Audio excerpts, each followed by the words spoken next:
We all have memories to share, don't we? Especially after you clocked in a few years in this life. I remember back in the old Bates days there at the sawmill community of Bates, where us boys would get very bored during the summer, as would the girls.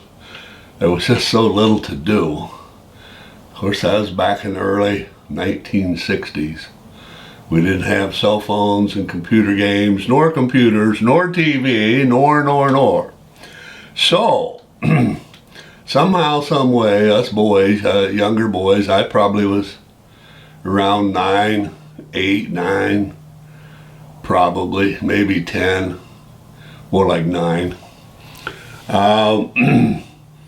Me and my handful of buddies, we decided to make bombs. So we were taking empty casings of rifle bullets and sticking match heads in them and crimping the end and throwing them in the fire and watch them go bang.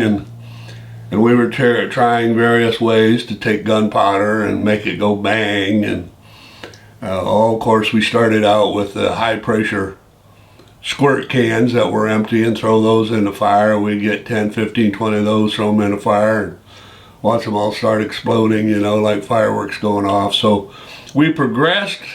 We got into competition. There were a few of these guys. We were all trying to make the biggest bombs with what was available. So Robin Thompson, he was a couple years older than I was. He determined that we were going to make a pipe bomb bigger than anybody else. So he got a pipe, I don't know, 1 inch diameter inside pipe, and it was about a foot long, roughly, as I remember.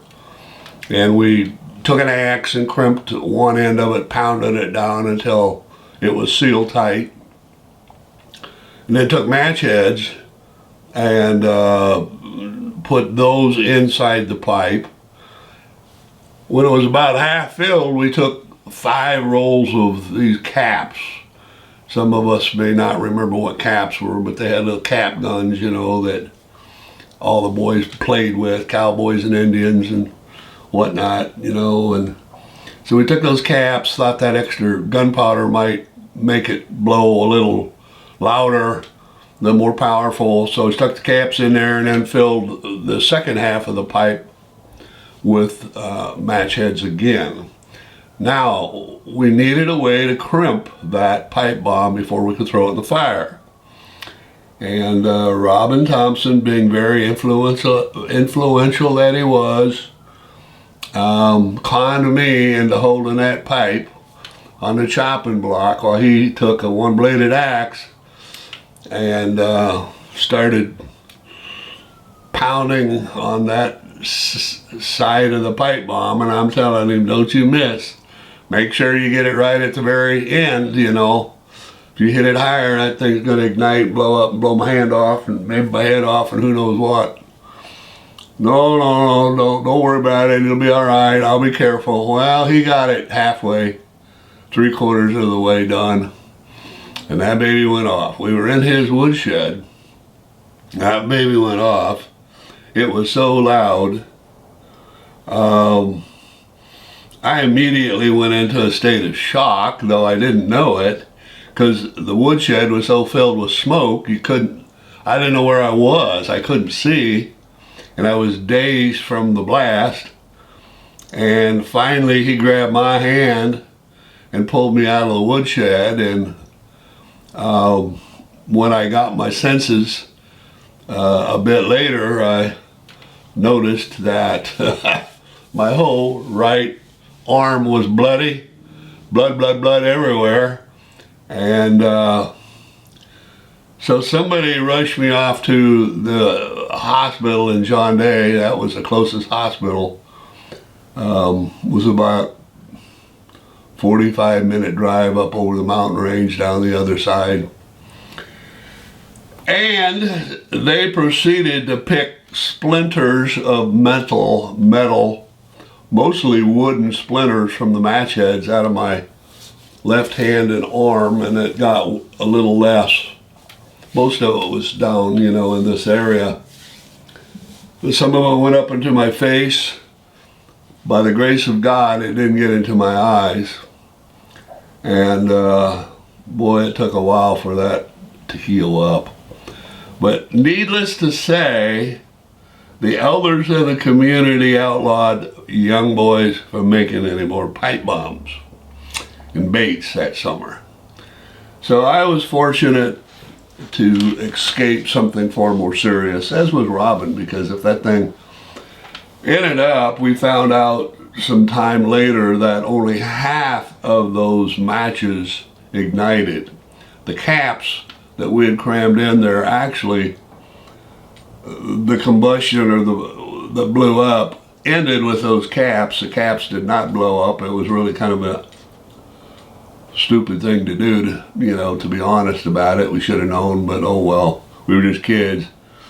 And had those caps not been in there and that entire bomb ignited, it probably would have, who knows what, probably have a one arm today and no eyesight. And could have killed me, really. So I was very fortunate. Now, when we're talking about explosive things, every boy that I knew growing up liked to hear loud noises, and so during my sophomore, junior year in high school, 15, 16 years old, maybe 17, stretching it, I'd say more like about 16. I got a job with my oldest sister's husband, Frank Asher. And Frank had decided to go into business for himself, basically as a general contractor. He had a D8 Cat and a wagon to hold it, driving around, and he would use that as he was able to use it, put it to work. And he got a job extending a road on a very steep canyon, high, steep canyon, up above Prairie City a ways, up in the mountains there. And there were a lot of big boulders, cliffs, rocks along that mountain, and the road that they wanted to put up the side of that canyon, mostly for log trucks and Forest Service vehicles and whoever wanted to use it, went right through rock cliffs, and there were huge pine trees, virgin pine trees, fir trees in the way. So he hired me that summer, about age 16, and he paid me to cut down the trees, power saw. And then when the trees had fallen, we had to get the stumps out of the ground. Well, the D8 Cat would move some of those stumps, but some of them were so huge there was no way a D8 Cat was going to dislodge them out of the ground. So we used dynamite. He had a flatbed truck, and he would send me into town, 45-minute drive to an hour drive from where we were down into John Day, and we would load up, they would load up boxes of dynamite in the back of this open flatbed truck, and of course I was told to drive carefully, which I did, and haul the dynamite back up to the location as was needed. And so then he hired me to drill holes in top of the stumps. The big old wooden stumps were huge, some of them, and I drill holes with an auger, and when we would get the holes deep enough, we'd stick dynamite in it, and set them off. Well, we were splitting a lot of stumps, but the bigger ones, it was too time consuming. He was running late on the job, needed me to be doing some other things. And so long story short, he had me digging holes underneath the stumps and putting dynamite strategically under the stumps, setting that off. And the idea was to blow them stumps out of the ground like a champagne cork, you know, being popped. Shake it up and bang. Well, we're running late on the job to get things done that summer, so he says just overpack them. He got desperate, frustrated, he said just overpack them with dynamite. Okay. Because they weren't coming out quickly. First blast. He said, I want one blast, get that baby out, shoot them stumps to the moon if you have to. Okay.